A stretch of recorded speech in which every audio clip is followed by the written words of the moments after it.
This channel does not promote any violent, harmful, or illegal activities. All content provided by this channel is meant for an educational purpose only. Subhajit, এই মুহূর্তে একটা breaking news আসছে।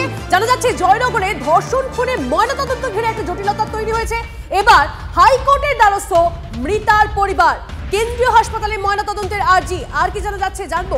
আমাদের প্রতিনিধি শ্রাবন্তী আমাদের সঙ্গে রয়েছেন। Srabanti, fair and bright night and day cream ত্বক থাকবে ব্রাইট সারাদিন, পলিউশন ফ্রি, ঠিক যেন রাতের ফোঁটা সাদা ফুল।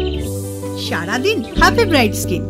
দেখো, যাদের দ্রুত শুনানি হয় তার জন্য রবিবার ছুটির দিন কলকাতা হাইকোর্টের দ্বারস্থ হয়েছেন পরিবার।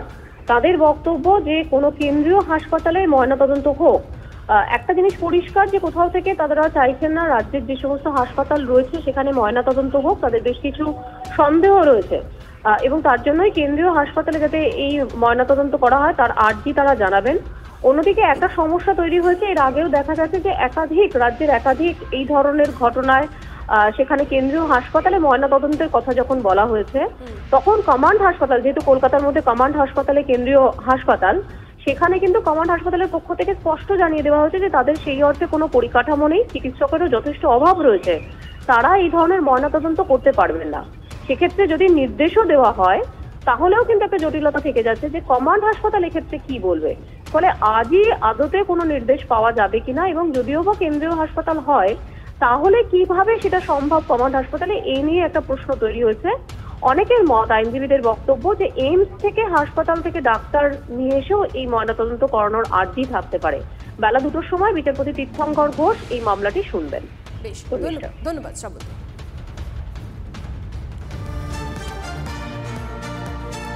কাটাপুকুর মর্গের সামনে গন্ডগোলের ঘটনায় দুটি পৃথক এফআইআর দায়ের করল পুলিশ।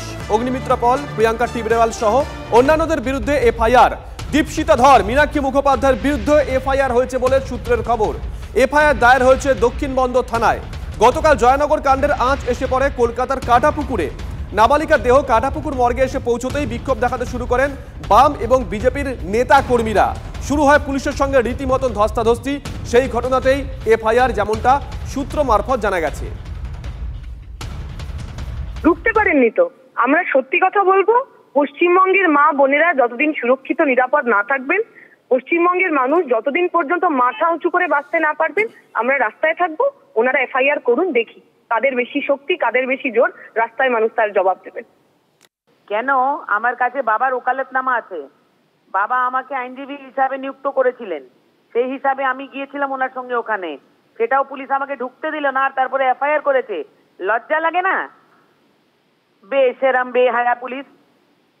ঠিক আছে, ধর্ষণকারী আর পুলিশের মধ্যে কোনো তফাৎ নেই। ধর্ষণকারীরা রাতে এসে ধর্ষণ করে চলে যায়, আর এই পুলিশ মানুষকে ধর্ষণ করছে।